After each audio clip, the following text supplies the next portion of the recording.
शंकराचार्यान् पुष्टिमार्गोपदेशकान् विठ्ठलेशान् गुरुं स्तौमि बालकृष्णं मम प्रभुम्। मायावाद तमो निरामो श्री लक्ष्मणस्यात्मज जित्वा राजसभास्तान् बुधवरो वादेषु संख्यावतः शुद्धाद्वैत विभाकरं सुखकरं प्रादर्शयन् निर्भयो वेदोद्धार धुरंधरो विजयते श्रीवल्लभार्य प्रभु। न मंत्रेण तंत्रेण च ज्ञान सिद्धो न वैकुंठ बुद्धिस्तु वैकुंठ लोके गतिर्विठ्ठलेशे मतिर्विठ्ठलेशे रतिर्विठ्ठलेशे सदा वै ममास्तु। श्री गुरुभ्यो नमः।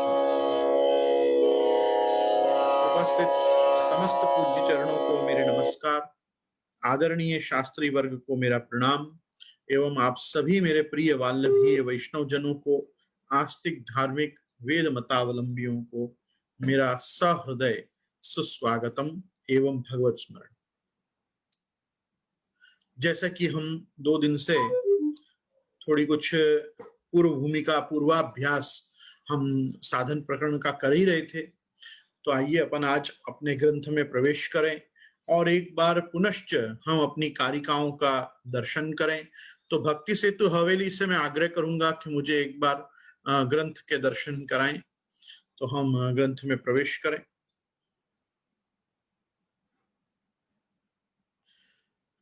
सर्व निर्णय प्रकरणांतर्गतम साधन प्रकरणम, और प्रथम कारिका से यूं समझिए कि तीसरी कारिका तक, अर्थात अधुना तु कलौ सर्वे विरुद्धाचार तत्परः स्वाध्यायादि क्रियाहीना तथाचार परांगमुखा क्रियमाणं तथाचारं विधिहीनं प्रकुर्वते विक्षिप्त मनसो भ्रांता जिह्वोपस्थ परायणः व्रात्य प्रायः स्वतो दुष्टास्तत्र धर्म कथम भवेत् षड्भिः संपद्यस्ते दुर्लभतरा। आज अपना विषय लेंगे, तो हम टीका के भी दर्शन करना चाहेंगे, लेकिन पहले एक बार साधारण हम अनुवाद करेंगे इनका। तो आप सभी इस समय इस ग्रंथ की ओर ही देखिए कि यहाँ सबसे पहले तो अधुना तु कलौ, अधुना तु कलौ, ये कलिकाल के होने के कारण, जैसे श्रीमद् भागवत के महात्म्य में भी अयम तु युग धर्मो ही वर्तते कस्य दूषणम अतस्तु पुंडरीकाक्ष सहते निकटे स्थिता। ये बहुत सुस्पष्टतया श्रीमद् भागवत के महात्म्य में प्रारंभ में ही कह दिया गया कि आज कलयुग में जो भी धर्म की हानि हो रही है, जो भी धर्म की ग्लानि हो रही है, तो जो यदा यदा ही धर्मस्य ग्लानिर्भवति भारत अभ्युत्थानम अधर्मस्य तदात्मानं सृजाम्यहम्, जो भगवान का संकल्प है उसमें तदात्मानं सृजाम्यहम् होने के बाद भी ये तदात्मानं सृजाम्यहम् कौन है? ये परित्राणाय साधूनां विनाशाय च दुष्कृताम और धर्म संस्थापनार्थाय संभवामि इति प्रतियुगे। तो युगे युगे जो ये कहा गया है, तो प्रतियुगे, तो इस युग में कलयुग में प्रकट अवतार भी हैं, गुप्त अवतार भी हैं। प्रकट अवतार में बौद्धावतार तो है ही, और आगे जो आगामी होने वाला अवतार है वो कल्कि का अवतार है। लेकिन इसके मध्य में जो भगवत अवतार हुए हैं, वो भगवत अवतार भी पुनश्च अंश, कला, आवेश, शक्ति आदि अलग अलग प्रकार के अवतार हैं। उनमें पूर्णावतार भी हैं, और आवेशावतारों में भी मैं आपको कुछ चीजें कहूंगा। मैं भक्ति सेतु से आग्रह करूंगा मुझे वापस एक बार श्रोताओं को पहले मिलाएं, ताकि मैं किन से बात कर रहा हूं वो मैं देखता जाऊं। विशेष ये अधुना तु कलौ, तो कलौ सर्वे विरुद्धाचार तत्पर, क्या सबके सब इस समय विरुद्धाचार में ही तत्पर है? विरुद्ध आचरण मतलब शास्त्र से विरुद्ध आचरण। विरुद्ध आचरण मतलब ऐसा नहीं कि जो हमको प्रिय हो रहा है उससे विपरीत। हमको प्रिय अप्रिय गौण विषय है, श्रेय और प्रेय का विवेक होना चाहिए। श्रेय उनमें है जो मोक्ष का मार्ग है, और प्रेय उनमें जो भोग का मार्ग है। तो भोग और मोक्ष की बात यहाँ पे नहीं हो रही है, यहाँ शास्त्र की बात हो रही है। और भगवान ने स्पष्ट आज्ञा की है कि अत्र शास्त्रम प्रमाणम ते कार्य कार्य व्यवस्थितौ ज्ञात्वा शास्त्र विधानोक्तम कर्म कर्तुर्मिहार्हसि। यह शास्त्र विधि मुत्सज्य वर्तते काम कारत न च श्रेयमवाप्नोति न सुखम न पर। जो शास्त्र विधि को छोड़ के विपरीत आचरण करते हैं उनको न इस लोक में सुख मिलता है न परलोक में सुख मिलता है। इसी कारण से श्रीमद आचार्य चरण ने भी शास्त्रम अवगत्य मनोवाग देहि कृष्ण सेव्य, ये जो आज्ञा की प्रकाश टीका में पहले प्रकरण में, शास्त्रार्थ प्रकरण में, उसका कारण यही था कि एकम शास्त्रम देवकी पुत्र गीतम, शास्त्र जो है वो भगवत गीता है। और गीता आदि जो शास्त्र हैं, आदि शब्देन गीता, भागवतम, रामायणम, महाभारतम, पांचरात्र, तत्व सूत्रात्मक ब्रह्मसूत्र, तो ये सब जो हैं ये सब क्या है, ये मनुष्य को शास्त्र की एक दृष्टि देने के लिए ऋषियों ने, मुनियों ने, सिद्धों ने, आचार्यों ने इनको प्रकट किया है, लोक में इनका प्रवर्तन किया है। अब जैसे आपने एक वस्तु देखी, मैं यहाँ एक प्रासंगिक एक वस्तु बताना चाहता हूं क्योंकि पुरुषोत्तम मास चल रहा है और इस समय हम लोग सभी को आग्रह हम भी करते हैं और सब अपने खुद के आग्रह से भी पुरुषोत्तम सहस्त्र नाम का पाठ करते हैं। और पुरुषोत्तम सहस्त्र नाम का जब पाठ करते हैं तो पुरुषोत्तम सहस्त्र नाम के पाठ में जब आप छल्ले उसकी पुष्पिका पढ़ते हैं तो पुष्पिका में इति श्रीमद वल्लभाचार्य विरचितम पुरुषोत्तम सहस्रनाम स्तोत्रम संपूर्णम, ऐसा नहीं आता है। क्या आता है? इति श्रीमद भागवत सारमुच्चये वैश्वानरोक्तम पुरुषोत्तम सहस्त्रनाम स्तोत्रम संपूर्णम, ऐसी पुष्पिका आती। वहां पे महाप्रभु जी ने स्वयं लिखा है वैश्वानरोक्तम, खुद को अग्नि ऐसा ऐसा बताया है। देखो इसमें ऐसा है, जब आप प्रारंभ करोगे पाठ का तो जब ऋषि देवता छंद आदि का निरूपण होगा ना, वहां स्पष्ट कहा गया है कि ऋषिर अग्नि, इस पूरे पुरुषोत्तम सहस्त्रनाम का ऋषि कौन है? तो कहा ऋषि अग्नि निरूपितः। ये निरूपण किसने किया है? ये साक्षात अग्नि ने ये मंत्रात्मक इस स्तोत्र को, इस माला मंत्र को देखा है। जब किसी मंत्र में बहुत सारे अक्षर हों, बहुत सारे अल्फाबेट्स हों, बहुत सारे पद्य हों, छंद हों, तो उस मंत्र को माला मंत्र कहा जाता है। पुरुषोत्तम सहस्त्र नाम भी एक माला मंत्र है, क्योंकि महाप्रभु जी ने निर्णय भी क्या दिया है, मंत्रोप्येकस्तस्य नामानि यानि, एक मंत्र जो सबसे बड़ा है वो भगवान के नाम है। तो भगवान के नाम, तो नाम में बहुवचन है लेकिन मंत्र वही है, क्योंकि हर नाम मंत्रात्मक है। तो जब पुरुषोत्तम सहस्त्रनाम स्तोत्र को महाप्रभु जी ने प्रकट किया तो स्पष्ट कहा ऋषि अग्नि निरूपितः। तो जब ऋषि कौन होते हैं? ऋषयो मंत्र दृष्टारः, जिन्होंने मूर्तिमान उस मंत्र राशि को देखा हो। और मंत्र किसको कहते हैं? मननात् त्रायते, जिनका मनन करने से, चिंतन करने से हम हमारे भौतिक, दैविक, आदि दैविक ये सब बंधनों से छूटे। तो आदि भौतिक, आध्यात्मिक और आदि दैविक ये तापत्रय का नाश जिससे हो उसको कहते हैं मंत्र। मंत्र ऐसा नहीं है कि केवल अलौकिक ही फल देता है, मंत्र पारलौकिक फल भी देता है, मंत्र लौकिक फल भी देता है। हमको जो निषेध किया जाता है वो ये किया जाता है कि लौकिक उन्नति के लिए, लौकिक अभ्युत्थान के लिए मंत्र नहीं करो। लेकिन मंत्र स्वयं अगर फल दे तो उसको कोई मनाही थोड़ी है कि आप मत दो हमको फल, अरे देता हो तो स्वयं दे। हम उस इंटेंशन से पाठ नहीं करते, लेकिन लोक में भी वो हमारी उद्धृति करता है, उन्नति भी करता है। और इसी कारण से स्तोत्र के, सहस्त्र नाम के किसी भी पाठ के छल्ले भाग में उसकी फलश्रुति रखी जाती है। फलश्रुति ये लोगों की प्रवृत्ति बनाती है। अगर आपको पता ही नहीं चलेगा कि इसके पाठ का क्या फल है तो भाई कोई क्यों पाठ करेगा? आगे भी रखा, अनंता एव कृष्णस्य लीला नाम प्रवर्तिका उक्ता भागवते गूढ़ा प्रकटा अपि कुत्रचित अतस्तानि प्रवक्ष्यामि नामानि मुरवैरिण सहस्रम यैस्तु पठितम पठितम स्यात् शुकामृतम। जो इस सहस्र नाम को पढ़ेगा उसको पूरे शुकामृत, पूरे श्रीमद् भागवत जी का फल मिलेगा। तो वहां क्या बताया कि ये किसने प्रकट किया है? अरे भाई ये देवता जिसने इस मंत्र, इस पूरे माला मंत्र को, इस स्तोत्र को, छंदोबद्ध इस ग्रंथ को जिसने देखा है मूर्तिमंत, वो साक्षात अग्निदेव है। वो अलौकिक अग्निदेव आप स्वयं ही वैश्वानर रूप में, जब वाग देवता वाणी के अधिपति, आप भगवान के मुखारविंद के अवतार, ऐसे जब श्री महाप्रभु जी आप प्रकट हुए, तो महाप्रभु जी ने प्राचीन समय में विष्णु यामल नाम के एक आगम तंत्र में प्राप्त होते इस पुरुषोत्तम सहस्त्र नाम को लोक में उद्धृत किया। एक वस्तु को समझिए, पुरुषोत्तम सहस्त्रनाम स्तोत्र के आदि और अंत में कहीं भी नहीं लिखा हुआ है कि ये श्री महाप्रभु जी की रचना है। सब मेरी बात को ध्यान से सुनिएगा। ये क्या होता है, मेरे वचनामृत चल रहे होते हैं, फिर ये लोग छोटी छोटी क्लिप बना के उसकी, और आधा इधर से ले लेते हैं, आधा उधर से लेते हैं, और संप्रदाय में भेज के उसकी कंट्रोवर्सी क्रिएट करते हैं। मेरे को बहुत गलत लगता है ये। आपको जिसको शेयर करना है, आप पूरी क्लिप शेयर करिए। क्यों? क्योंकि नहीं तो लोगों को पूर्वापर संबंधी मेरी बात का नहीं समझ में आएगा, और लोगों को लगेगा गोविंद राय जी पगला गए। गोविंद राय जी की बुद्धि बिल्कुल यथारूप विराज रही है अभी तक महाप्रभु जी कृपा से। फिर भी मैं आपको कहना चाहूंगा कि पूरे ग्रंथ के आदि में और अंत में कहीं भी ये नहीं लिखा हुआ है कि इति श्री वल्लभाचार्य विरचितम।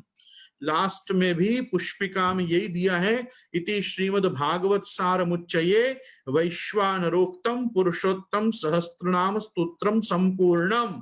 और आदि में भी यही दिया हुआ है, पुराण पुरुषो विष्णु पुरुषोत्तम उच्यते नाम नाम सहस्त्रम वक्ष्यामि तस्य भागवतोत्तम यस्य प्रसादाद वागीशा प्रजेशा विभुन्नता शूद्रापि भवन्त्याशु श्री कृष्णम तम नतोस्म्यहम् अनंता एव कृष्णस्य लीला नाम प्रवृत्ति। ये सब आगे लिखा हुआ, उसमें ऋषि अग्नि निरूपिता लिखा है।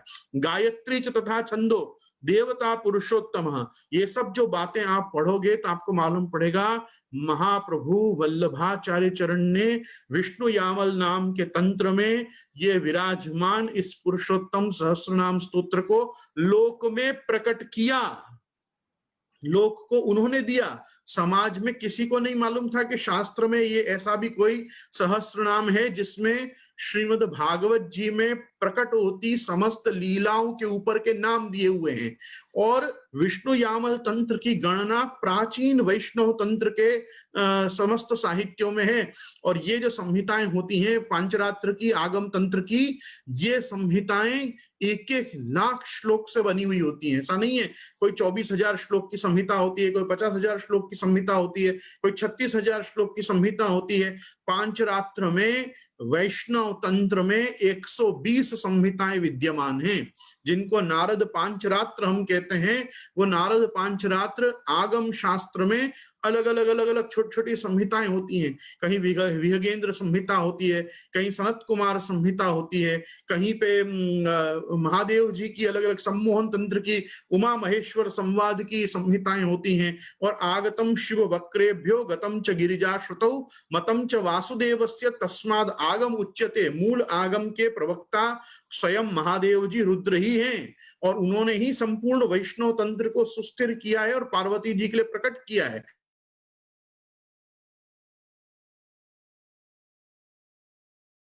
उन्हीं चीजों को व्यासादि महर्षि ने धारण किया है। सुखदेव जी ने भी कुछ अलग अलग वैष्णव तंत्र के ग्रंथ जो हैं वो निबद्ध करके समाज में दिए हैं। उसी प्रकार से विष्णु यामल नाम के तंत्र में ये पुरुषोत्तम सहस्त्र नाम प्राचीन आदि काल से विराज रहा था। लोक में किसी को इसके बारे में पता नहीं था। जगत गुरु महाप्रभु श्रीमद् वल्लभाचार्य, आप सर्वज्ञ हैं, आप वेद पारग हैं, आपने वेदों का भी पार पाया है, आपको पता है कहाँ क्या है शास्त्र में, क्योंकि आप स्वयं वागधीश हैं, हैं, वाक्पति हैं, वैश्वानर हैं। और भागवत जी के अर्थों को, भागवत जी के नाम को, भागवत जी के स्वरूप को, अर्थम तस्य विवेचितुम नहीं विभुर वैश्वानराद वाक्पतेर, भागवत जी को समझने के लिए और समझाने के लिए विभु, वैश्वानर और वाक्पति होना जरूरी है। जब तक किसी में विभुत्व, वैश्वानरत्व और वाक्पतित्व नहीं होगा, वो भागवत जी को समझ ही नहीं सकता है। इससे आप समझ लो पहले की 16 टीकाओं के बारे में मैं क्या कहना चाह रहा हूं। भले कोई कितना भी कहे कि व्यासम वेत्ति शुकम वेत्ति राजा वेत्ति न वेत्ति वा श्रीधरम सकलम वेत्ति श्री नृसिंह प्रसादतः, तुम वेत्ति के नहीं वेत्ति, हम कह रहे हैं भागवत जी वही समझ सकता है। और भागवत जी का विवेचन वही गूढ़ार्थ प्रकट कर सकता है जिसमें विभुत्व, वैश्वानरत्व और वाक्पतित्व हो। और पुष्टि मार्गीय वैष्णव जन जानते हैं, सर्वज्ञ जी के पाठ करने वाले, तीनों नाम विभु, वैश्वानर और वाक्पति, ये सर्वोत्तम जी में अपन को देन दी हुई है। तो महाप्रभु जी आप स्वयं, क्योंकि वाक्पति हैं, वाणी के अधीश्वर हैं, आप साक्षात भगवान के अलौकिक विप्रयोग अग्नि का आप स्वरूप है, विरहानल का आप स्वरूप है। आपसे कौन सी चीज शास्त्रों में छुपी हुई है कि कहाँ क्या है और क्या नहीं है? आपने इस लोक में पुरुषोत्तम सहस्त्र नाम को वैसे ही प्रकट किया है जैसे महर्षि वेद व्यास ने भागवत को प्रकट किया है। आप व्यास जी में क्या भागवत जी का कर्तृत्व डाल सकते हो कि भागवत जी की रचना जो है वो वेद व्यास ने करी है? नहीं। तो फिर समाधि भाषा कैसे हुई? अगर वेद व्यास जी ने भागवत जी को रचा तो वो समाधि भाषा कैसे हुई? महाप्रभु जी तो एक्सेप्ट करते हैं कि 3 प्रकार की भाषाओं से भागवत जी बनी है, लौकिक, परमत और समाधि। ये 3 भाषाओं से भाषात्रय विरोधश्च कल्प भेदम समाहितः। जब जब आपको ऐसा अविरोध करना हो तो कल्प भेदम समासिता, ये खास महाप्रभु जी ने बताया है कि भागवत जी में अलग अलग कल्प के, अलग अलग मनवंतर की, अलग अलग युगों की लीला में जब आपको कहीं भी कंट्रोवर्सी दिखे, कहीं भी ऐसा दिखे कि वहां तो ऐसा बताया और यहाँ तो ऐसा कह रहे हैं, तो एक ही ग्रंथ में 2 बात अलग अलग ढंग से क्यों बताई गई है? तो वहां कल्प भेद मानना चाहिए कि ये अलग कल्प की, अलग मनवंतर की लीला है, ये अलग कल्प, ये अलग मनवंतर की लीला है। तो भाषा त्रय विरोधश्च, अविरोध जानी चाहिए ये तीनों भाषाएं। तो जब तक एकार्थम सप्तधा ज्ञानान अविरोधेन मुच्यते, जैसे 7 प्रकार से भागवत जी का एक अर्थ करना है, वैसे इन तीनों भाषाओं को भी एक करना है। इसमें प्रधान कौन सी है? समाधि भाषा है। समाधि भाषा क्या होती है कि वेद व्यास जी को समाधि लगी, आपने समाधि में भगवत साक्षात्कार किया और भगवत साक्षात्कार के क्रम में ही जो शास्त्र आपको डाउनलोड हुआ, आज की भाषा में अपलोड एंड डाउनलोड, वो जो शास्त्र है वो भागवत जी है। चतुश्लोकी भागवत पहले तो भगवान ने ब्रह्मा को दी, ब्रह्मा ने नारद को दी, नारद ने व्यास को दी। तो कैसे दी? और व्यास को बताने के बाद भी भागवत जी के बारे में नारद जी ने क्या कहा, अब तुम खुद देखो और खुद डाउनलोड करो। भगवान रूपी सर्वर पे वो सब चीज विराज रही है, इंटरनेट पे जाओ भगवान के पास और वहां से डाउनलोड कर लो। व्यास ने की। आज भी श्रीमद् भागवत की कोई भी प्रति उठा के देखो, उस पे लिखा रहता है महर्षि श्रीमद् वेद व्यास प्रणीतम श्रीमद् भागवत महापुराणम। प्रणीतम, उसका प्रणयन, उसको लोक में प्रकट, लोक में प्रवर्तन, लोक में प्रचार किसने किया? व्यास जी ने किया। तो व्यास जी ने लिखा क्या? व्यास जी ने लिखा नहीं, भगवान ने जो उपदेश किया, समाधि में जो शास्त्र प्राप्त हुआ वो। तो जैसे वेद व्यास जी में हम श्रीमद् भागवत जी को घटाते हैं, अरे वेद व्यास जी कैसे भागवत जी लिखेंगे? भागवत जी के प्रथम स्कंद प्रथम अध्याय के पहले 5 श्लोक पे तो कर्ता का नाम ही नहीं है। श्री भगवान उवाच नहीं है, श्री व्यास उवाच नहीं है, बादरायणी उवाच नहीं है, सूत उवाच नहीं है, शौनक उवाच नहीं है। 6वें श्लोक पे जाके तो शौनक जी बोलते हैं और फिर सूत जी जवाब देते हैं। यही तो भागवत जी के प्रारंभ का आनंद है कि भागवत जी प्रारंभ कैसे होती है। ओम श्री परमात्मने नमः। श्रीमद् भागवत महापुराणम प्रथम स्कंदम अथ प्रथमोध्याय जन्माद्यस्य तोन्वयादि तरतश्चार्तेषु विज्ञस्वरान् तेने ब्रह्म हृदय आदि कवये मुह्यन्ति यत्सूरय तेजो वारि मृदाम यथा विनिमयो यत्र त्रिसर्गो मृषा धाम्ना स्वेन सदा निरस्तु कुहकं सत्यं परम धीमहि धर्म प्रौजित कैतवोत्र परवो निर्वत्सराणां सतां वैद्यं वास्तवमत्र तत्र शुभदं तापत्रयोन्मूलनम्। श्रीमद् भागवते महामुनि कृते किं वा परैरीश्वरः सद्योरद्य वृद्धते पृथिवी शुश्रूभित चक्षणात् निगम कल्प तरोर गलितम फलम सुख मुखादमृत द्रव्य संयुतम पिबत भागवतम मुहुरो रसिका। भूभाव का इन सब के ऊपर कोई कर्ता नहीं दिया हुआ है कि किसके लिखे हुए हैं। ये इसलिए नहीं लिखे हुए हैं क्योंकि इसका मूल कर्तृत्व जो है वो भगवान में ही आरोपित किया गया है कि ये भगवान ने ही प्रकट किया है। तो जो भगवान ने रचा है, भगवान ने प्रकट किया है, उसको लोक में किसने लाया? उसको लोक में तो महर्षि वेद व्यास ही लेके आए। समाधि में जाके भी आप पधार के लेके तो व्यास आए। तो जैसे 17 पुराणों के साथ 18वें पुराण का तो भी वेद व्यास मानना पड़ता है, वैसे ही लोक में क्योंकि श्री महाप्रभु जी से पूर्व किसी आचार्य ने, किसी भी संत ने, किसी भी ऋषि ने, किसी मुनि ने पुरुषोत्तम सहस्त्र नाम स्तोत्र को लोक में प्रकट, प्रवर्तित और प्रणीत नहीं किया। इस कारण प्रणीत नहीं किया, इस कारण से पुरुषोत्तम सहस्रनाम स्तोत्र का कर्तृत्व भी श्री महाप्रभु जी में ही आधानित। ऑटोमेटिकली हो जाता है, लेकिन उसके कर्ता आप नहीं है। उसके कर्ता कौन है? उसके कर्ता स्वयं अग्नि देवता है। और अग्नि देवता ही, क्योंकि वैश्वानर नाम से आप वैश्वानर साधारण शब्द विशेषात ब्रह्मसूत्र है, ब्रह्मसूत्र में वैश्वानर केवल अग्नि के लिए नहीं, रूढ़ार्थ अग्नि में है। बाकी 3 से 4 देवताओं को वैश्वानर है, जिसमें सूर्य भी आते हैं, वरुण भी आते हैं, वायु भी आते हैं, अग्नि तो उसके मूल में है ही। तो उसकी पूरी भाष्य देखोगे तो आपको पता चलेगा इस विषय में कि ब्रह्मसूत्र भी है। वैश्वानर शब्द में वैश्वानर साधारण शब्द विशेषा, तो इससे मालूम पड़ता है कि वैश्वानरत्व होना ये बहुत बड़ी वस्तु है। जिसमें वैश्वानरत्व, विभुत्व और वाक्पतित्व होगा, वही श्रीमद् भागवत जी को या भागवत संबंधी साहित्य को लोकों में प्रकट कर पाएगा। और ये सब जो तैयारी है, ये सर्वनिर्णय प्रकरण, शास्त्रार्थ प्रकरण, भागवतार्थ प्रकरण भी, ये सब तैयारी और कुछ भी नहीं है। ये शास्त्रे, स्कंधे, प्रकरणे और अध्याय, ये 4 अर्थ क्योंकि निबंध को प्रकट करने हैं, तो भागवत जी पढ़ने, सुबोधनी पढ़ने की जिनको धगस है, जिनको इच्छा है, जिनको जुनून है कि हम श्रीमद सुबोधनी जी देखें, क्योंकि नाश्रितो वल्लभाधि दृष्टा सुबोधनी राधिका नाथो वृथा तज्जन्म भूतले, जन्म वैफल्य निरूपणाष्टकम में प्रथम श्लोक में ही हरिराय महाप्रभु ने कह दिया कि नाश्रितो वल्लभाधीश, जिसने महाप्रभु जी का आश्रय नहीं किया, न च दृष्टा सुबोधिनी, जिसने सुबोधिनी जी नहीं देखी, न राधिका नाथो, जिसने राधिका नाथ का आराधन नहीं किया, वृथा तज्जन्म भूतले, उसका जन्म तो वृथा ही गया। तो सुबोधिनी नहीं देखी तो अपना जन्म वृथा गया। सुबोधिनी देखनी है तो कोई क्या, मैं तो सुबोधनी पढ़ूंगा, निबंध नहीं पढ़ूंगा, तो उसको क्या होगा? पद, वाक्य और अक्षर का तो कुछ कुछ महाप्रभु जी यदि कृपा करें तो समझ में आएगा, न शास्त्रार्थ, न स्कंधार्थ, न प्रकरणार्थ, न अध्यायार्थ, कुछ समझ में नहीं आएगा। और फिर बाद में सुबोधनी लेके आदमी बैठता है, आमा तो कई समझ में नहीं आवतु, तो कहां से समझेगा भाई? ये पहले के इतने इतने निबंध महाप्रभु जी ने यूं ही क्या पृथ्वी परिक्रमा में और कुछ काम नहीं था इसलिए लिख दिए? नहीं, इसलिए लिखे क्योंकि यही उसकी एबीसीडी है। तुमको आगे पढ़ना है, उसके पहले के एपिसोड्स ही ये हैं, उसके पहले के चैप्टर्स ही ये हैं, उसके पहले के कैंटोज ही ये हैं। उनको नहीं पढ़ोगे तब तक तुमको सुबोधनी की लगेगी ही नहीं। सुबोधनी में कुछ पल्ले नहीं पड़ेगा, अचानक लगेगा ये अचानक बात कहां से आई, ये क्यों ऐसा आज्ञा कर रहे हैं महाप्रभु जी, ये होगा। अरे मैं आपको बताऊं ना, महाप्रभु जी ने जिस काल में सुबोधनी लिखी है, उस काल में पाणिनि व्याकरण ही नहीं था। उस काल में लोग सारस्वत व्याकरण बोलते थे। तो जिस समय पाणिनि का व्याकरण ही इन एग्जिस्टेंस मतलब लोक व्यवहार में नहीं आता था, तो उनको कहां से बहुत सी चीजें तो सुबोधनी में ऐसी है। ये हम जो श्लोक उद्धृत कर रहे हैं उसमें सबसे पहला शब्द है अर्थम तस्य विवेचितुम। विवेचितुम बनता ही नहीं है पाणिनि से, विवेचितुम शब्द बनेगा सारस्वत व्याकरण से।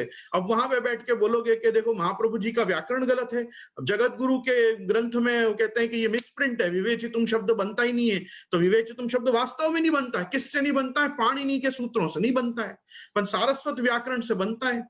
इंद्र, चेन्द्र, काश, कृष्ण, पिप्पली, शाकटायन, पाणिन्यामर, जैनेन्द्र, अष्टौते शाब्दिका स्मृता, 8 व्याकरण है।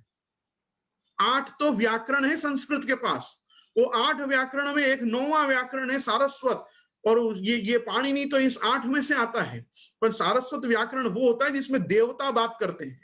तो देवता जिस साहित्य से बात करते हैं, जिस सुसंस्कृत शब्दावली से बात करते हैं, उसमें सुबोधनी जी लिखी है। इसी कारण से महाप्रभु जी ने आज्ञा की थी कि भगवत शास्त्र माज्ञाय विचार्य च पुनः पुनः, नहीं उसमें दूसरे वाक्य, यदुक्तम हरिणा पश्चात संदेह विनिवृत्त।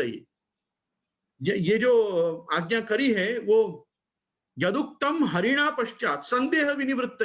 अब यदुक्तम हरिणा पश्चात संदेह विनिवृत्त में लोग समझते ही नहीं हरिणा का शब्द क्या है। वो हरिणा शब्द का अर्थ ये नहीं है कि ठाकुर जी ने जैसे गीता जी में बताया वैसे तुम अर्थ करो। वहां हरिणा शब्द का अर्थ है भर्तृहरि, राजा भर्तृहरि हुए। वो राजा भर्तृहरि ने पूरा व्याकरण का एक ग्रंथ लिखा वाक्पदीयम, और वाक्पदीयम में जिस प्रकार से शब्द का प्रयोग करके अर्थ करने की विधा दी है, वैसे जब तुम गीता जी को और भागवत जी को देखोगे तब तुम्हारा संदेह निवृत्त होगा। ये प्रस्थान त्रयी देखने से क्या संदेह निवृत्त हुआ था क्या? प्रस्थान त्रयी से नहीं हो पाया था। प्रस्थान त्रयी से अगर संदेह निवृत्त होता तो केवलाद्वैत के बाद विशिष्टाद्वैत आता ही नहीं, विशिष्टाद्वैत के बाद द्वैतवाद आता ही नहीं, ये सब आने के बाद द्वैताद्वैतवाद आता ही नहीं। ये क्यों महाप्रभु जी को शुद्धाद्वैतवाद प्रकट करना पड़ा है? कभी विचारो तो सही। क्या महाप्रभु जी से पहले दर्शन शास्त्री नहीं हुए? क्या पहले महाप्रभु जी से पहले आचार्य नहीं हुए? महाप्रभु जी से पहले तो कितने जगत गुरु आचार्य हुए। भगवत पाद श्री शंकराचार्य हुए, भगवत पाद श्री रामानुजाचार्य हुए, भगवत पाद श्रीमन मध्वाचार्य हुए, भगवत पाद श्रीमन निम्बार्काचार्य हुए।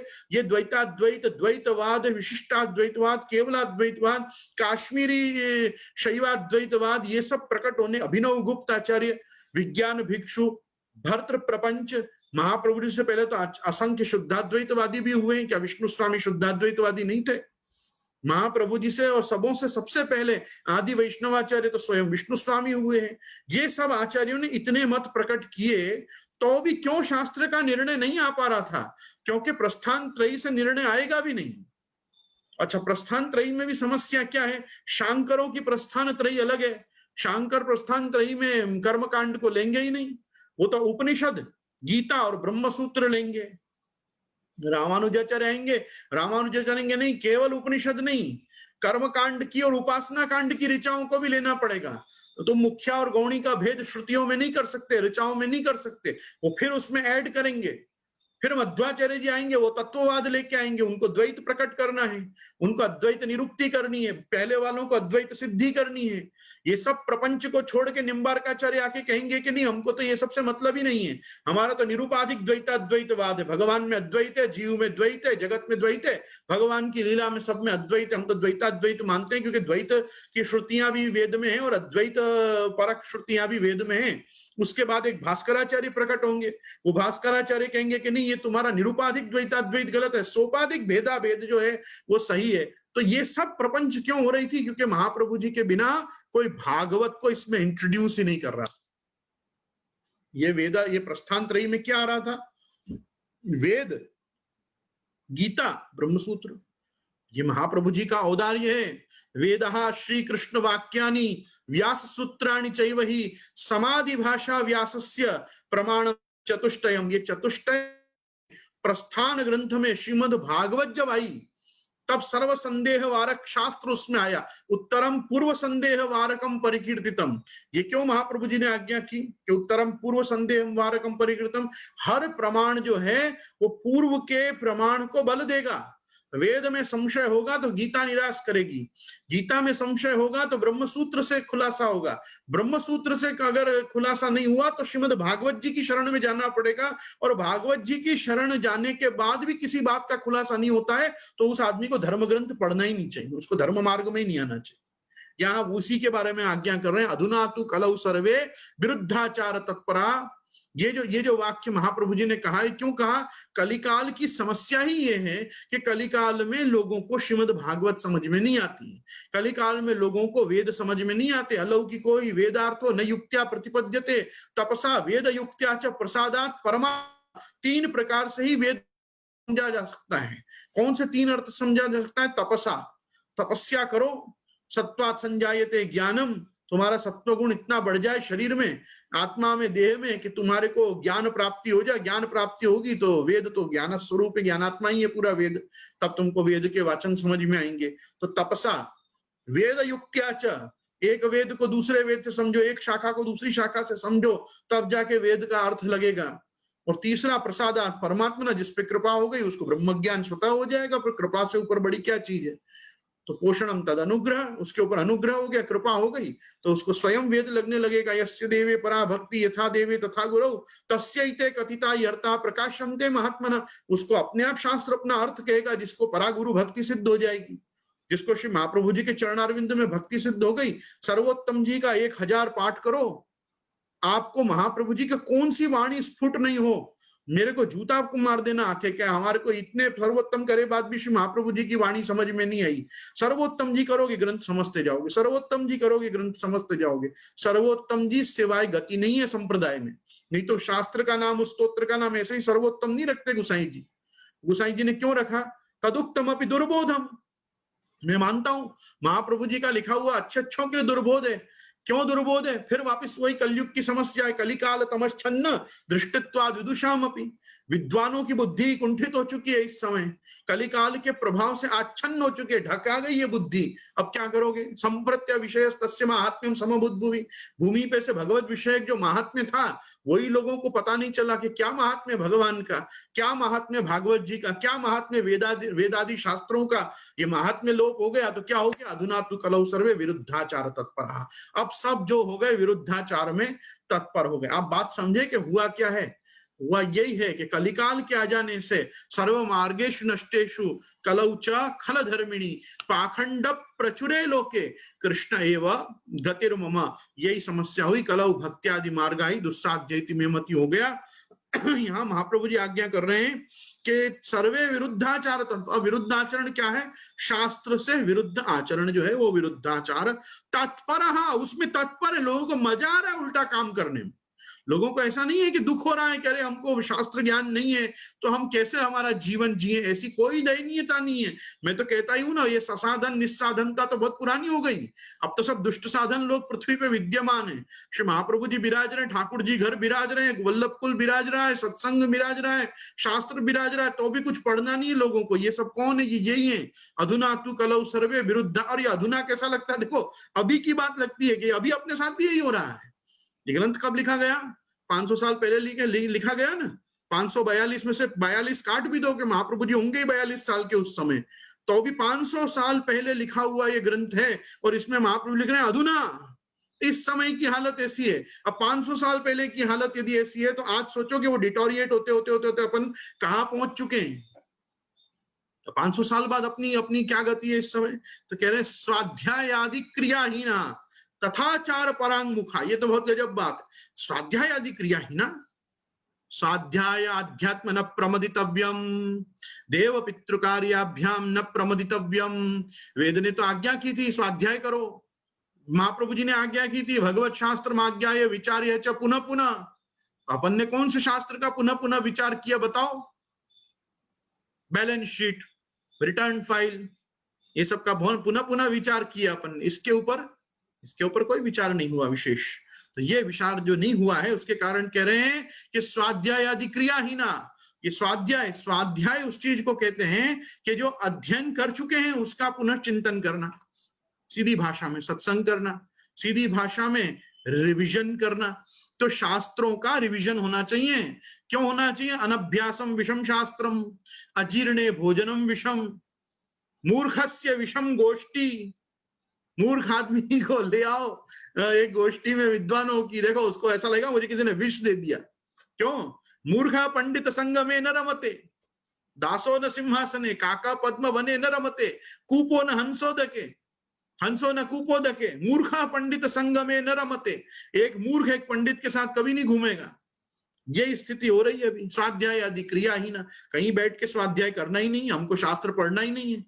तुम पढ़ाओ भले, हम तो हमारा तो बहुत काम है अभी और भी दुनिया में। ये क्या हो रहा है? स्वाध्याय आदि क्रियाहीन। ये क्रिया भी रूप में भी कोई नहीं कर रहा है। और तथाचार परांगमुख। अब क्या हो रहा है? पढ़ा तो कुछ है नहीं, पढ़ा नहीं है तो समझ कुछ नहीं है। अब समझ नहीं है तो आचरण जो हो रहा है वो परांगमुख कर रहा है भगवान से। क्यों? आचारो परमो धर्म, आचार विचार तो परम धर्म था। आचार विचार को समझना, और जो कर भी रहे हैं वो कैसे कर रहे हैं? तो महाप्रभु जी कह रहे हैं क्रियमाणम तथाचारम विधिहीनम प्रकुर्वते। हो गया ना, आ गई ना वही बात। अपरिज्ञान नष्टेषु मंत्रेषु व्रत योगिषु, अपरिज्ञान नष्टेषु, तुम्हारा परिज्ञान जो था इन सब विषयों में वो क्या हो गया? नष्ट हो गया। मंत्रेश्व व्रत योगिषु, मंत्र व्रत और योग में से हम भ्रष्ट हो गए। मंत्र भ्रष्ट, योग भ्रष्ट, व्रत भ्रष्ट। व्रत मतलब ब्रह्मचर्य व्रत, गृहस्थाश्रम के व्रत, सन्यासी के व्रत, वानप्रस्थी के व्रत, ये सब जो व्रत थे वो भी ये व्रत एकादशी व्रत वाला व्रत नहीं, वो तो है ही। तो अपन ने सबसे ज्यादा खा खा के बिगाड़ रखा है। लेकिन फिर भी अपन जिस व्रत की बात कर रहे हैं वो व्रत है अपने जीवन में आने वाले ब्रह्मचर्य, गृहस्थाश्रम आदि के व्रत। ये सब व्रतों का भी क्या हुआ? तो महाप्रभु जी अपरिज्ञान नष्टेषु मंत्रेश्व व्रत योगिषु, उससे हुआ क्या? तिरोहितार्थ देवेशु। पहले गंगादि तीर्थ में क्या कहा? तिरोहिताधिदैवेशु, आधिदैविक स्वरूप नष्ट हो गया तीर्थ का।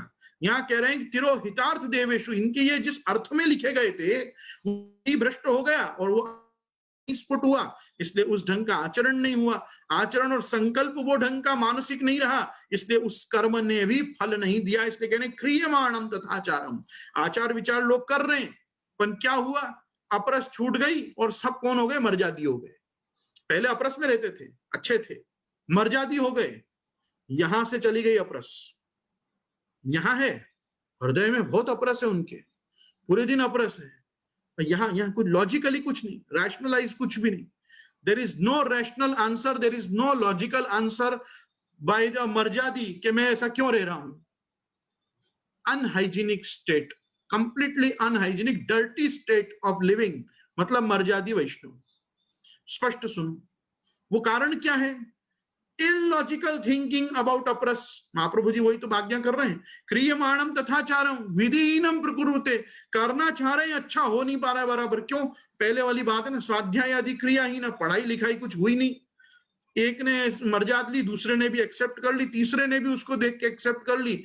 ए बहु सारा ढंग की रेच है। अरे तुम्हारे को सारा ढंग समझ में कैसे आ रहा है, सारा ढंग से रहना तो शास्त्र में लिखा हुआ है।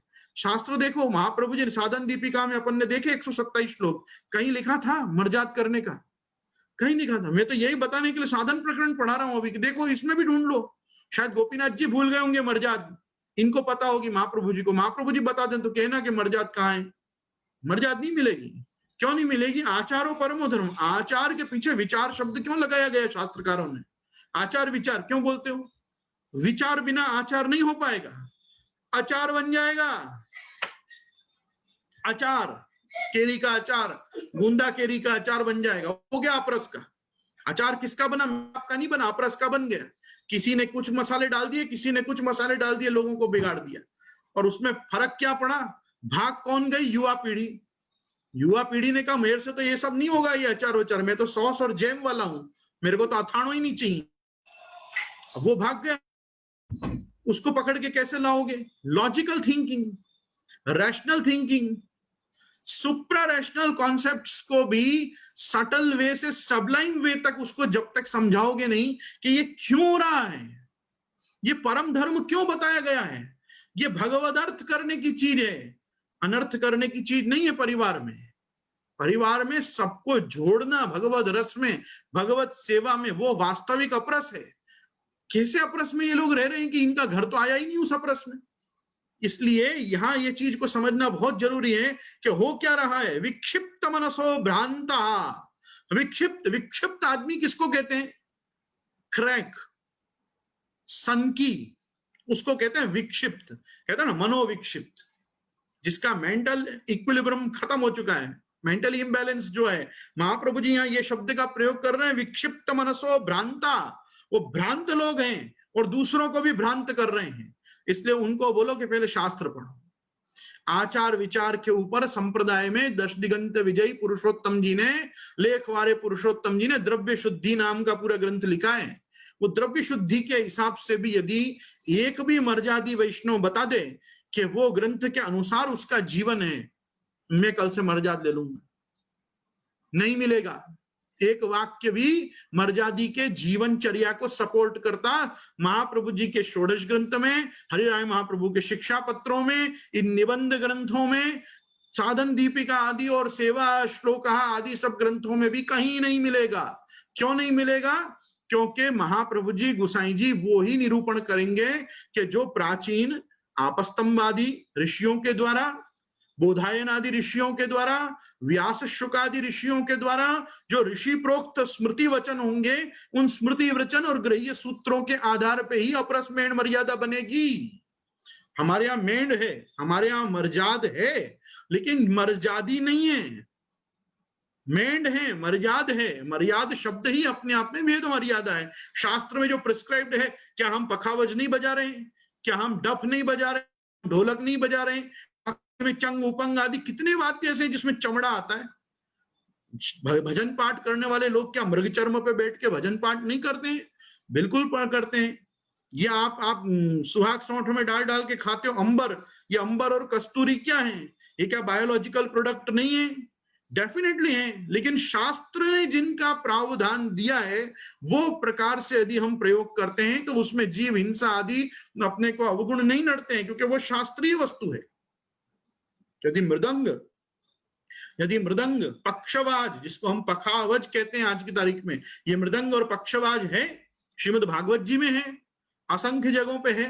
और तुम्बुरु, नारद आदि, भद्रश्रवा आदि इतने ऋषि और अलग अलग दैवी ऐसे गंधर्व और सिद्ध हैं कि जो भगवान को ये सब वैकुंठ आदि में श्रवण कराते हैं। तो क्या वो लोग चमड़ा के बिना ही ये सब वाद्य बना लेते हैं? नहीं, मैं तबला तो नहीं कहूंगा, तबला सांप्रदायिक चीज नहीं है।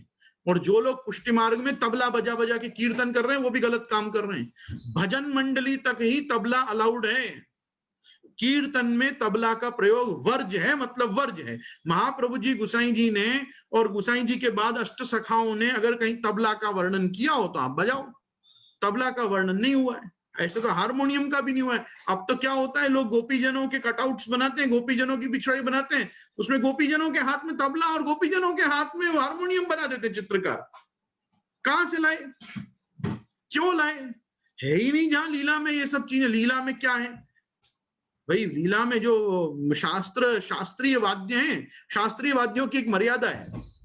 मजेदार बात बताऊं, एक भी शास्त्रीय वाद्य आप जमीन पे नहीं रख सकते। मृदंग होगी या पखावज होगी, उसको गोद में रख के बजाना पड़ेगा। वीणा होगी, वीणा को छाती पे रख के बजाना पड़ेगा। वेणु को अधर रख के बजाना पड़ेगा। झांझ को आपको हाथ में लेके बजाना पड़ेगा। जमीन का स्पर्श नहीं होगा, भूमि पे नहीं। सरस्वती का स्वरूप है वाद्य। क्या है? सब वाद्य सरस्वती का स्वरूप है। तानपुरा भी आदमी बजाता है तो या तो अपनी गोद में लेके बैठता है और या अपने छाती पे लेके बैठता है और फिर तानपुरा बजाता है। शास्त्रीय वाद्य कोई भी जमीन पे रख के नहीं बजाए जाते। और आप देखो, वेस्टर्न इंस्ट्रूमेंट ऐसा एक भी नहीं मिलेगा जो जमीन पे, यहां तक कि उनके तो कुछ ड्रम ऐसे होते हैं जिनमें एक पैर से बजाने का भी होता है। पियानो को जब तक नीचे से पेडलिंग नहीं करोगे वो एको नहीं देता है। इन सबों के तो वाद्य कैसे हैं? म्लेच्छों के और यवनों के वाद्य ही ऐसे हैं कि जिनमें पैर लगाओ, हाथ लगाओ, माथा से बजाओ, न जाने काय से बजाते हैं वो। तो हम नहीं बजाते हैं, हम शास्त्रीय चीजों को ही यूज करते हैं सेवा में। इसलिए मेरी बात चली, इसलिए कह रहा हूं, मेरी तबला से कोई शत्रुता नहीं है। अमीर खुसरो बना गया, 2 भाग में कर गया पखावज को, वो अमीर खुसरो जाने और उसका समय जाने। बाकी अभी तो क्या हो रहा है, मेरे को तो बड़ा दुख होता है कि जब मैं आचार्य बालकों को सीडी और डीवीडी बनाते देखता हूं और उसमें वो लोग तबला का प्रयोग करके कीर्तन गाते हैं। वो तो नाम भी फिर उसको हवेली संगीत दे देते हैं। वो क्या करो, लोगों को क्या भ्रांति होती है कि देखो वो बालक ने तो गाया, तबला बज रहा है उसमें। अरे हम क्या तबलचियों की संगत करने वाले हैं? नहीं, हम पखावजियाओं के साथ बैठते हैं। पखावजिया कौन है? पक्षवाज, उभय पक्ष, जो दोनों तरफ से बज सके, उसको पखावज कहते हैं, उसको मृदंग कहते हैं। ये सब चीजों हैं, ये सब क्या है? शास्त्रीय है। अब इसमें चमड़ा नहीं आएगा तब तक ये सब चीज बनेंगी नहीं। चमड़ा किस पशु का आएगा उन तक का भी निरूपण शास्त्र में दिया हुआ होता है। उसका स्पर्श करो, क्यों? शुष्क चर्म काष्ठवत माना जाता है। अपरस लाओ, अब देखो अपरस, लेकिन पखावज को यदि आप छुओ तो आप छुआ जाते हो। सेवा में कायदेसर आप अपरस में नहीं रहते। जो प्राचीन खासा अपरस की मेण, क्यों? चून लगता है, आटा लगता है उसमें, और आटा लगने के कारण जो आटा का अंश मात्र भी उसमें रह गया, आप कितना भी कुरच के उसको निकालो, कहीं ना कहीं तो उसमें आटा का अंश रहेगा। वो आटा के कारण छुआता है, चमड़ा के कारण वो वाद्य नहीं छुआता है। लोगों को पता ही नहीं है इस विषय में, पता करो। इसीलिए हवेली आओ, हवेली में आके पूछो ये सब बातें कि ये सब हिंसा क्यों चल रही है, क्यों आप मृग चर्म पे बैठ के पाठ कर रहे हो? ऋषि मुनि तो व्याघ्र चर्म पे भी बैठ के पाठ करते थे। खुद क्या वाघंबर ओढ़े महादेव जी नहीं होते? अरे भगवान श्री गोवर्धन नाथ जी होते। महाशिवरात्रि के दिन तो भगवान स्वयं वाघंबर ओढ़े सांवरो लीला का क्या पद नहीं है क्या? वो सब क्यों हो रहा है? शास्त्र में उसका निरूपण है, शास्त्र में उसकी व्यवस्था है, और शास्त्रीय वस्तु अपनी अग्राह्य नहीं। तो ये सब चीजों को लोगों को नहीं पता है, इसलिए यहाँ पे कह रहे हैं कि अभी क्षिप्त मनसों भ्रांता, ये सब भ्रांत लोग हैं। इनको कोई भी चीज, अब क्या हो गया, किसी ने गिटार को पलट के मोहन वीणा बना दिया। बुकाई की वीणा, उसमें दोनों तरफ थूम्बा ही नहीं है, वो कैसी वीणा है वो? तुम उसको कुछ भी टर्म करो, लौकिक में आप करो जो करना है, पर उसको कहोगे कि ये लीला में नहीं चले। लीला में रबाब का भी वर्णन है। रबाब क्या है मालूम? एक प्रकार की मैंडोलिन है। लीला में है, कीर्तनों में रुंज, मुरज, ढप, ये सब जो हैं, ये सब हैं, चंग, उपंग आदि, मृदंग आदि, ये सब शास्त्रीय चीजें हैं। तो शास्त्र में जो चीज होंगी संप्रदाय उसको एक्सेप्ट करेगा। दक्षिण भारत में आप देखो, दक्षिण भारत के मंदिर के वाद्य सब अलग प्रकार के होते हैं। उनके नादस्वरम में प्रयोग होने वाले थाविल आदि सब, जो नादस्वरम स्वयं भी है, नादस्वरम को छोटा कर दो, क्या बन जाएगा? शहनाई।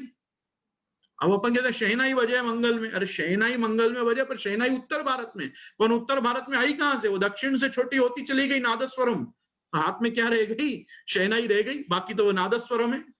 ये सब चीजों को समझना चाहिए कि ये सब शास्त्र में जो चीज प्राप्त है वही चीज पर्याप्त है भगवत सेवा के लिए, नई नई चीजें लाने की जरूरत नहीं है।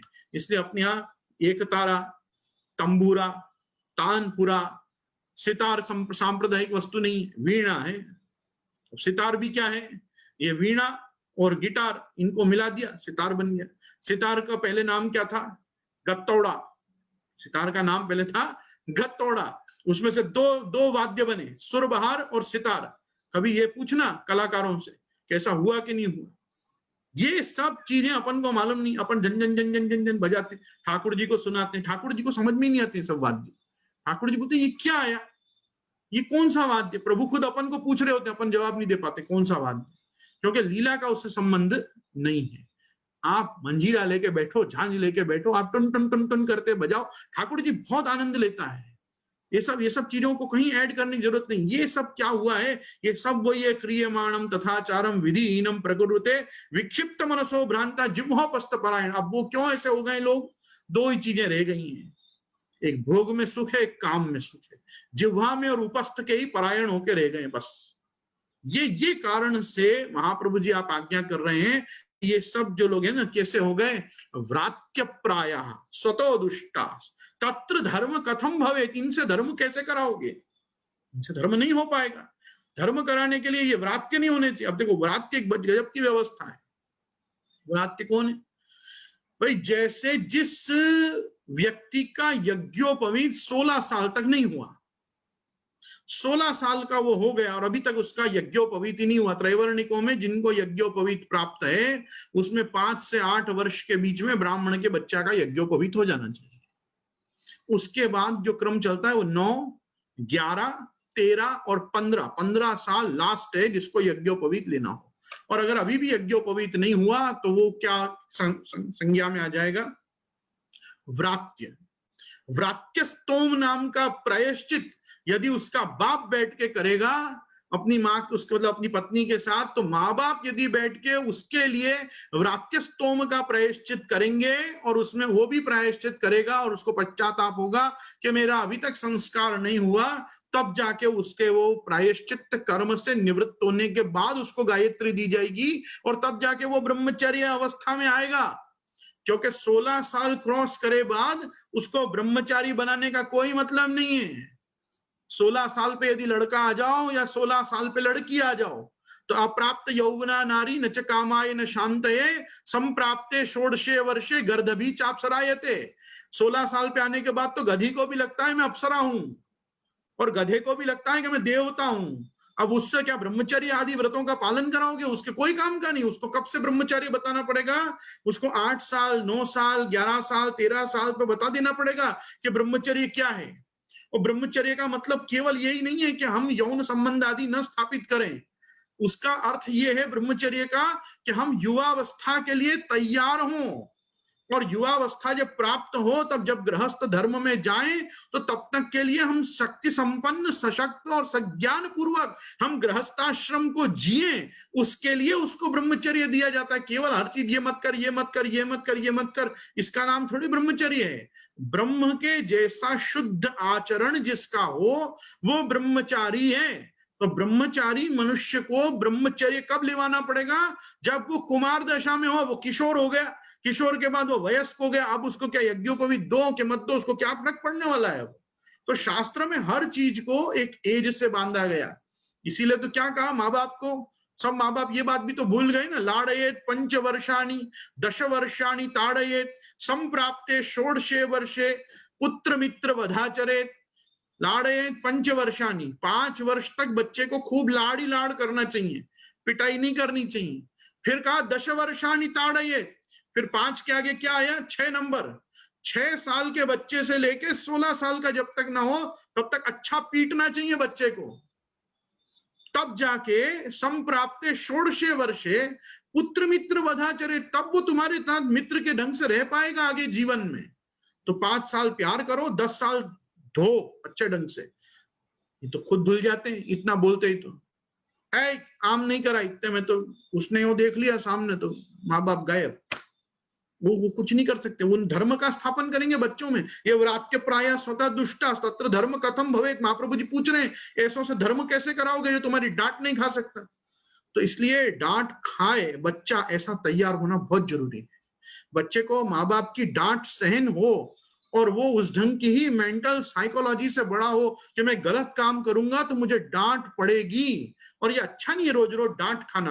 ये ढंग का एक अच्छी हेल्दी फीलिंग के साथ सोसाइटी के अंदर अपने चाइल्डहुड को नर्चर करना और उसको आगे फ्लरिश करे वो लाइफ में, उसके लिए उसको बड़ा करना, यहाँ से भी बड़ा करना जरूरी है ना। केवल कोई हॉर्लिक्स और कॉम्प्लान पिलाने से थोड़ी काम चलेगा।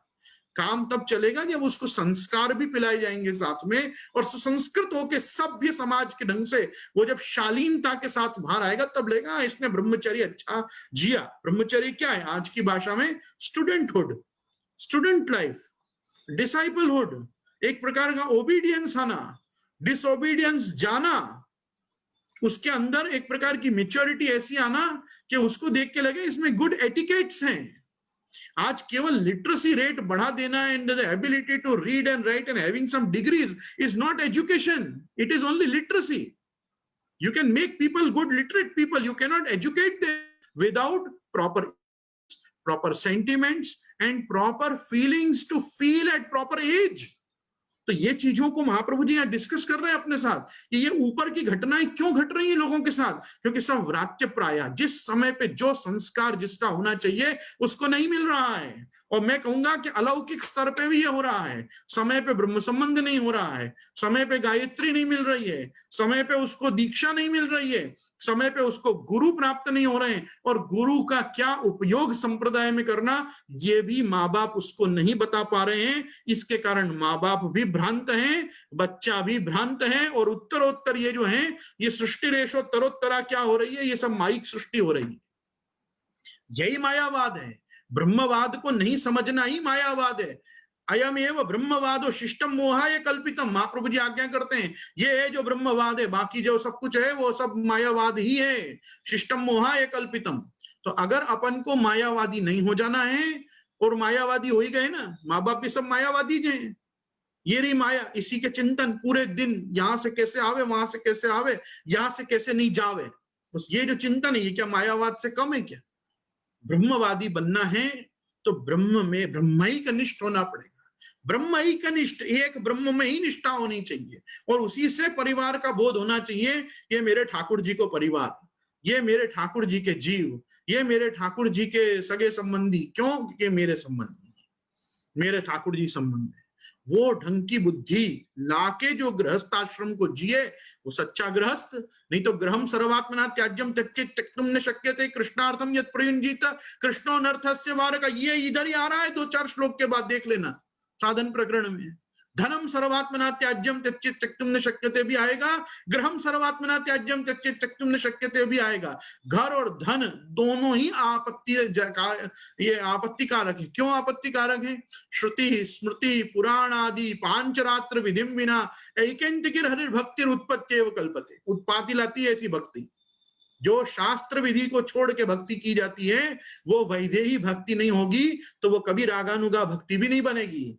और वो वैधेयी भक्ति अगर नहीं अपन ने समझी तो रागानुगा समझ में भी नहीं आएगी। फिर कहां तो वैराग्य आ जाएगा, कहां अनुराग आएगा, खबर नहीं पड़ेगा। आज लोगों को क्या होता है, जितना भी लोगों का वैराग्य है वो सब वैराग्य लोक निंदा और लोक के द्वारा उपेक्षा होने के कारण आ रहा है। किसी अति समाज के प्रतिष्ठित व्यक्ति को वैराग्य आए ना, जो लोक पूज्य हो, तो समझना चाहिए क्या वैराग्य है। बाकी कैसा वैराग्य आता है लोगों को? किसी ने अपमान कर दिया, विरक्त हो गए, घर वालों से नहीं बनती, विरक्त हो गए। ये क्या वैराग्य? क्या ये काय बात का वैराग्य? तुम अपमानित हुए इसलिए तुमको इतना वैराग्य आ रहा है। आज ये लोग सम्मान देने लग जाएंगे तो फिर ठाकुर जी को छोड़ के फिर आ जाओगे, आलो को मारा वाला। ये गलत बात है। अपन को समाज अपनी उपेक्षा करता है ना, तब भगवान याद आता है।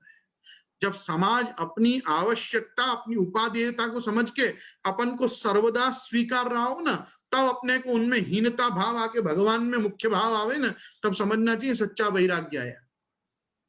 लोगों की उपेक्षा होती है ना समाज में, तो अपने आप वैराग्य आने लग जाता है। वो वैराग्य बहुत आंशिक है, वो तो बिल्कुल भोजनांते श्मशांते मैथुनांते वैराग्य जैसा वैराग्य। वो क्या वैराग्य कोई काम का है? नहीं काम का। महाप्रभु जी ये से बता रहे हैं कि व्रात्य प्राय स्वतो दुष्टास तत्र धर्म कथम भवेत् षड्भी संपत्त्यते धर्मस्ते दुर्लभ तरा कलौ। फिर से आ गया कलौ, पहले श्लोक में आया कलौ, वापिस छल्ले श्लोक में भी, तीसरे श्लोक में भी आ गया कलौ। क्या आज्ञा कर रहे हैं? षड्भी संपत्त्यते धर्म, धर्म को करने के लिए तो 6 चीज चाहिए। षड्भी, कौन से षड्भी? देश काल द्रव्य मंत्र कर्ता और कर्म। ये देश काल द्रव्य मंत्र कर्ता कर्म षट नहीं क्या? ये शुद्ध मिल जाए तो धर्म निभेगा। न देश शुद्ध न काल शुद्ध, देश काल द्रव्य, द्रव्य तो कैसा कैसा कहां से आता है? हम लोगों के पास ही ऐसी ऐसी जगह से आता है कि हमको ही द्रव्य शुद्धि करते करते हमारा आधा दिन चला जाता है भजन करते करते। कि भाई किसी का भी ऐसे का द्रव्य आ गया तो हमारा ही भजन छूट जाएगा, हमारी भी सेवा छूट जाएगी ठाकुर जी की। क्यों? कहां से किसका धन आ रहा है कुछ समझ में नहीं आ रहा है, और वो कैसे उपार्जित कर रहा है धन को, शास्त्र दृष्टिया कर रहा है क्या शास्त्रीय ढंग से कर रहा है, किसी को नहीं मालूम है। इसलिए बहुत भजन करने की आवश्यकता है। धन का दान लेके दान पचाना भी आना चाहिए। दान खाना तो सबको आता है, दान पचाना सबको नहीं आता है। ये क्यों अपने यहाँ अष्ट सखा ये विनती कर रहे हैं, यह सुख भजन प्रताप तेज ते छिन इतउत न टरो, जुग जुग राज करो श्री गोकुल, जुग जुग राज करो। क्यों कह रहे हैं?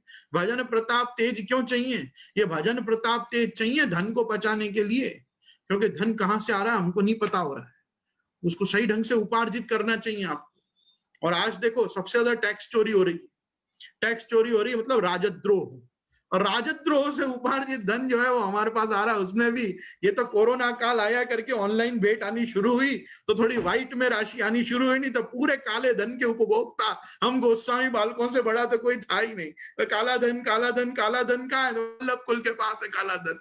कहां से आया काला धन? ये सब लोगों के पास से आया काला धन। कोई ने व्हाइट में भेंट ही नहीं किया, कोई ने चेक भेंट ही नहीं किया, जो आया कैश धर गया, जो आया कैश धर गया। क्या हो गया? सब काले धन से हम हो गए। हम तो यूं ही श्याम स्वरूप की सेवा में थे और डबल शाम हो गए हम तो, श्यामा श्याम भई रही। तो ये कहने का तात्पर्य है कि इसलिए द्रव्य का भी चिंतन होना। ये द्रव्य शुद्धि नहीं तो पुरुषोत्तम जी क्यों लिखते आप बताओ? ये द्रव्य शुद्धि में सब वहां तक बात पहुंची है, नहाने धोने से लेके मनोरंजन से लेके वहां पे कैसे धन से कहां से आए हुए उपार्जित धन से सेवा करनी, वहां तक का सब विचार हुआ है द्रव्य शुद्धि में। मैं वही कहना चाह रहा हूं, पूर्वाचार्य जो कार्य करके पधारे हैं उनको सराहो, और वो सराया एक ही ढंग से जा सकता है कि हम इन शब्दों को पढ़ें, हम इन चीजों का आवर्तन करें, हम आपके सामने ये सब बातें लाएं समाज में कि आप ये सब देखो। महाप्रभु जी ने 500 साल पहले क्या होमवर्क किया है, ये होमवर्क आज के परिप्रेक्ष्य में किया गया, इसलिए तब भी कह रहे हैं अधुना, और आज भी लग रहा है कि हाँ ये सब चीज अभी घट रही है अपने साथ। चतुश्लोकी और कृष्णाश्रय, इससे ज्यादा प्रैक्टिकल ग्रंथ तो महाप्रभु जी के सारे शाब्दिक वांग्मय में कहीं नहीं है। सर्वदा सर्वभावेन भजनीय ब्रजाधिपा से लेके धर्म अर्थ काम मोक्ष का जो पुष्टिमार्गी निरूपण हुआ है, और जो देश काल द्रव्य मंत्र कर्ता कर्म और चतुर्विध पुरुषार्थ के संशुद्धिकरण के लिए महाप्रभु जी ने कृष्णाश्रय लिखा है, वो तो सब ये सब साधन प्रकरण का मूल है। और क्योंकि आप लोग मूल प्राप्त है, इसलिए मैं आप व्याख्या बता रहा हूं कि ये सब चीजों का चिंतन करिए। और यहाँ कह रहे षड्भी संपत्ति धर्मस ते दुर्लभ तरह करो, ये 6 के 6 शुद्ध मिल जाए, धर्म आपको सिद्ध हो, ये तो कलिकाल में बड़ा दुर्लभ हो रहा है। और इसीलिए काल दोषात शक्तिहासे वेदा भावात सर्वधर्मा भाव तर्हि किम विधेयम इति आकांक्षायाम आह अथापि धर्म मार्गेण स्थित्वा कृष्णं भजेत सदा श्री भागवत मार्गेण स कथंचित तरिष्यति। इस 215वें श्लोक का अर्थात हमारे आज के ये अगले श्लोक का हम चिंतन कल करेंगे। आज हमने 3 श्लोक किए, अधुना तु कलौ सर्वे से लेकर और व्रात्य प्राय सतो दुष्टा तत्र धर्म कथम भवे षड्भी संपद्यते धर्मस्ते दुर्लभ तरा कलौ। यहाँ तक 3 श्लोकों का चिंतन आज श्रीमद आचार्य चरण ने अपन से करवाया है।